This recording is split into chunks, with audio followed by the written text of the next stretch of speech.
In the first 2 episodes of this series, the criteria I presented for my selections was based on 2 very important but simple factors: true enjoyment and versatility. Now, in theory, selecting the best smelling and most versatile fragrance from 8 different brands could compile to create the most perfect and ideal fragrance wardrobe. However, some people might argue that if everything is versatile, then you don't have a whole lot of variety. And that's true, but this is an exercise. I treat this video as a fun challenge that forces me to choose fragrances from some of my favorite houses that I wouldn't normally choose as my top pick based on these very specific criteria. Why is this? Because I have a lot of fragrances I absolutely love. They bring me the most enjoyment, but they're not very versatile. And on the contrary, I have fragrances that are super versatile. I could wear them anytime, anywhere, but their scents are just okay. They're good. That being said, naturally there will be some fragrances in my selection in this video that will be more versatile than others, and therefore we're going to end up with a little bit of a variety after all. Hooray. And this time around, all 8 of the fragrances I'm going to share with you can be found at Fragrancebuy.ca, who we talk about every single month. And this month is a special one. If you didn't already know this, the month of October is a very special month for Fragrancebuy because it is their anniversary month. And as they always do every year, they're doing an anniversary sale. I've taken advantage of this sale myself many times over the years. I've scooped up some fantastic fragrances at great deals that I still have today. And they're giving you guys a chance to get some awesome discounts and rewards just for taking advantage of the sale during this window. What are those discounts and rewards? Let me read them to you. 11% off site-wide with the code FB11. Free shipping on orders of $111 or more with the code 11SHIP. Loyalty members get more discounts in their email. If you're not already a loyalty member, now might be a good time to get started. It's totally free. A whole bunch of samples and freebies are being given away in the first 5,000 orders of the sale. And 5 lucky winners will win 100% off their order. Fragrancebuy is being generous because they're celebrating having you guys as customers who have helped keep them afloat and make them one of the top places online to get some fantastic deals on designer, niche, and everything in between as far as fragrances go. So once again, everything that I'm going to talk about will be at the links down below if you want to take advantage of the sale. But with all that out the way, let's dive into these 8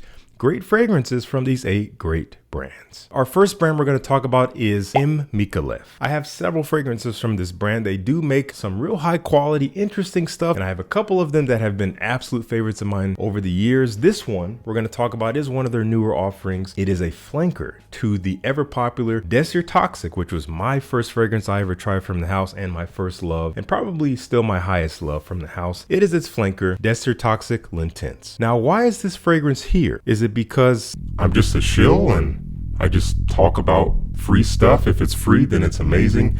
No matter what I think of it, I'm going to get on camera and I'm going to share with you guys, you need to buy this fragrance because it's free. It's free. I mean, it's fantastic and it smells good and it's worth all of the money that you would pay for it, and it's going to get you a ton of compliments, and I'm just going to make a lot of money off of every sale. So buy it. That's not why it's here. If you saw my first impressions of this fragrance when I first unboxed it, you'll see that I wasn't completely impressed with it. I liked it because I liked the original, so naturally there's going to be facets of this that I truly enjoy. And what did they do with the L'Intense flanker? Well, honestly, to me, they kind of just made it fresher. That's mostly the difference that I experience when I wear. There could be more differences that don't really make themselves present to my nose, but to my nose, I get mint and it comes out as a fresher, greener, more herbal, kind of cooling, lively opening to the scent, and it kind of dries down to something very, very similar to the original. Again, maybe not exactly the same, but extremely similar. In the air, you'd be hard pressed after they've dried down to tell the difference between the two. What's my favorite? The original, but this one has more versatility. I do like the scent a lot, so I truly enjoy it. It's more versatile because of its freshness. The original doesn't have a ton of freshness, not overtly, not really going to be something I think about wearing in the summertime, maybe not even at night. But this one, I would definitely rock this on a summer night, in addition to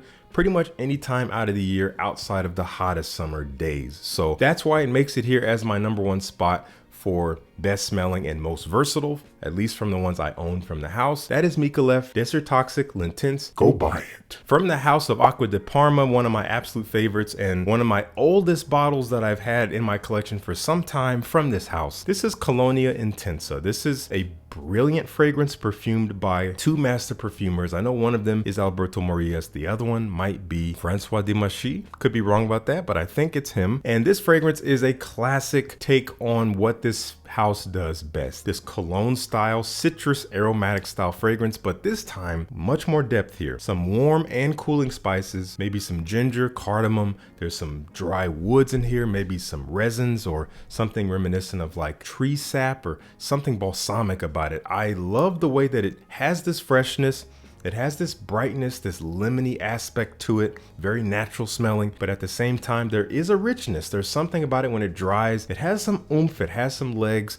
This is why I chose it as my pick, because it smells amazing. I love the scent and it's very versatile. While this collection from the house is known for being fresh and maybe more summer and spring oriented, while this does perfectly for those times of the year when it's warmer, because it has some more depth to it, I think it does just as fine in the cooler months. It will do fine on a crisp autumn day, maybe even on an autumn night. Works fine in the winter too. Maybe not my first choice because, you know, you might want something stronger or more bottom heavy, but it would do just fine. You could wear it. It would offend no one, definitely not you, and you'd most likely enjoy it. But I'm talking about my taste, and that's what I would wear it for pretty much any time of the year. I really enjoy this stuff, and there's a reason why it's been praised for all these years that it's been out. Let me know if you've tried this one. That is Acqua de Parma Colonia Intensa. From the house of Mancera, admittedly not my favorite house. Sometimes I kind of look at Mancera with squinty eyes and a tilted head because they come out with so many fragrances. They have so many fragrances. You go on Fragrantica,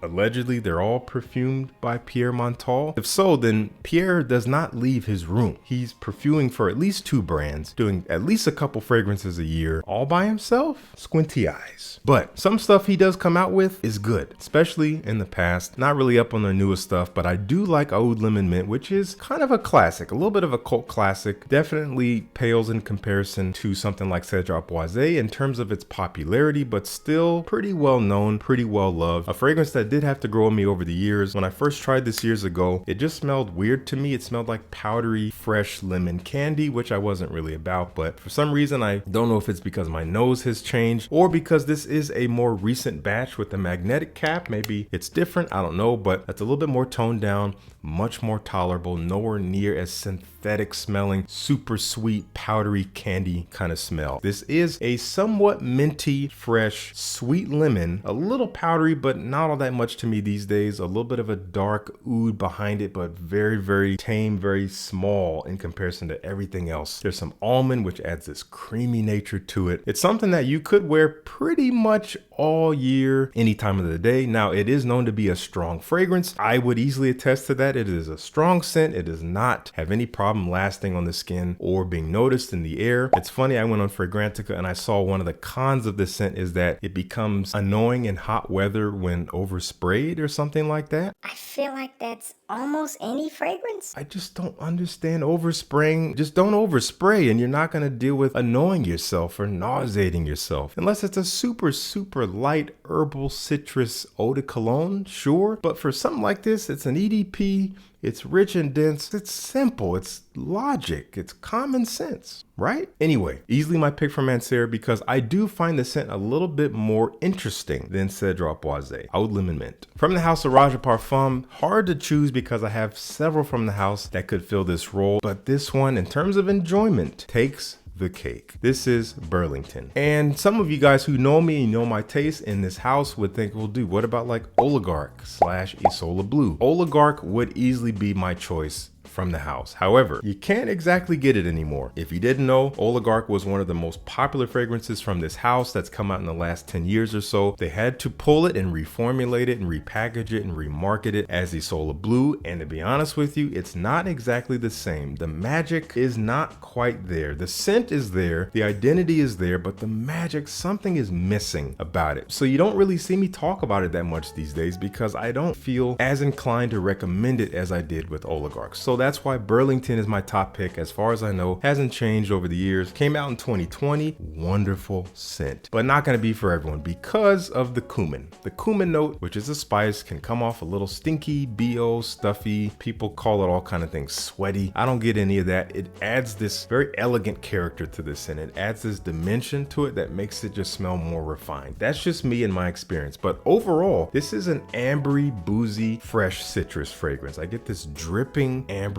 grapefruit with rum. It's kind of sparkling. There's woods, spices like the cumin I mentioned, many other things going on as Roja has done with his fragrances in the past. It smells of such fantastic quality, beautiful depth, lots of development as it dries, performs well if you need that, and it's just so versatile. It's super classy, but you could wear it casual, no problem. And because it does have some density and richness, it does just fine in the cool and the warm. Even though it's primarily a warm weather profile in terms of the scent identity, it does just fine in the winter. So I want to know what you think of Burlington. Would this be your top choice for this criteria from the House of Roja Parfum? That's Burlington 1819. From the House of Lalique. Now, once again, may not be my absolute top pick from the house if I'm just choosing my favorite off of scent alone, but off of this criteria, including versatility, I'm going with Encre Indigo, the newest from the house as far as I know in terms of their more mainstream line. When I first smelled this fragrance, I liked it. I was just a little bit underwhelmed. It felt like there was something missing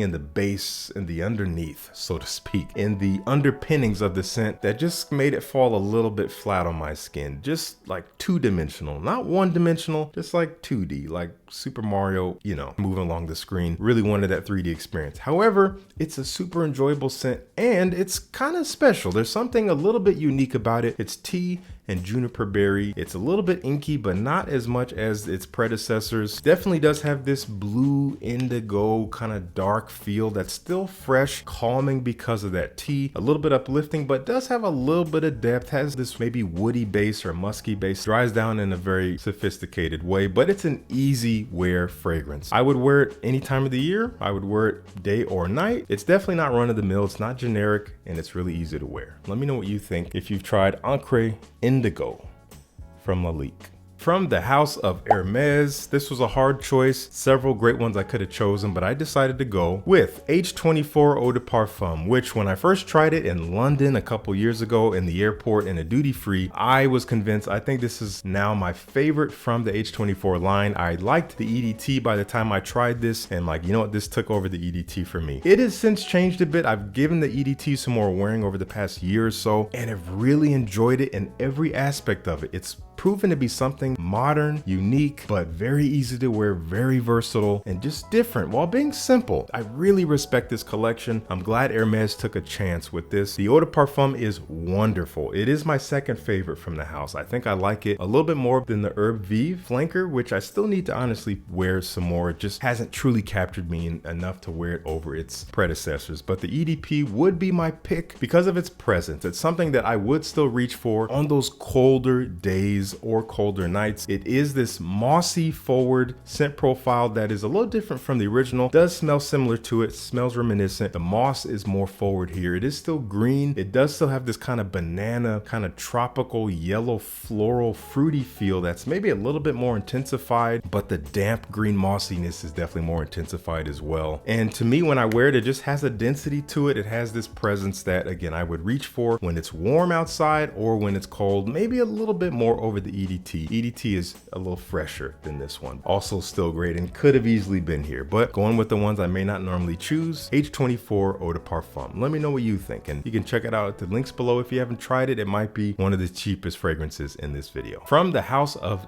Xerjoff, I can't believe I forgot to include Xerjoff in the last two installments, but here we are. What is going to be my choice? Some of you guys might say, oh, definitely Renaissance, and it was almost Renaissance. Now again, this doesn't mean I'm getting rid of Renaissance in this hypothetical example, because Renaissance is my favorite fragrance from the house in terms of wearing experience, enjoyment. I love to wear it in the summertime. I don't really reach for it much in the cooler weather, which is why Mefisto became my choice for this video. I still tend to wear Mefisto in the cold because its scent personality just kind of smells like that. It has this cold alpine feel, similar to something like Silver Mountain Water, a little bit less inky than that, maybe a little bit less fruity than that. It's muskier, it's Very, very fresh, cold smelling like snow and ice in a way, but there's something so refined and gentlemanly about it. The gentle Uomo flanker is also beautiful. I just don't have it. And because this is very fresh, it obviously shines when it's warm outside. So it would be my choice any time of the year, day or night. Smells classy, smells really attractive, performs well for me. Yeah, that's it. Let me know what you think of Mefisto if you've tried it. The final fragrance from the house of Brioni, another hard choice. I was between two fragrances from this house. I know they have a brand new one. I don't remember the name of it. I know it's in a brown bottle. Haven't tried that one yet, so I hope to get my nose on it. I decided to go with this one because it just has this little bit of sweetness that I love for the cooler weather, for those cooler evenings out. But it does have this nice freshness from some tomato leaf and maybe some citrus that makes it a beautiful spring, summer, daytime fragrance. This is Brioni EDP Essentiel, and this is the green edition of this DNA as per the bottle. Tomato leaf once again, some tonka bean in there. There's something kind of sweet and bitter about it at the same time. Some patchouli, some ambergris. There's a muskiness here. There's a damp earthiness here. It does have light and dark aspects to it, which is perfect for this type of scent that I'm going for to fill this criteria. And it does help that I really enjoy wearing it. Again, have to enjoy it in order for it to be here. I pretty much enjoy all the fragrances from this collection, but this would be my pick for most versatile, best smelling, Brioni EDP Essentiel. Let me know what you think. And if you've tried the new one, let me know if I should try it. Let me know if I should run out and pick it up or check it out. But for now, this one is great. All right, once again, links to all these fragrances will be in the description. Check out Fragrancebuy's anniversary sale to get some even better deals on these already great priced fragrances. I want to know if you've tried them. I want to know what your top picks from these houses would be. Using this criteria, would any of mine be yours? There's no right or wrong way about it, but if not, let me know what yours would be. I'm super curious. I want to thank you so much for tuning in. Peace. I'll see you in the next one.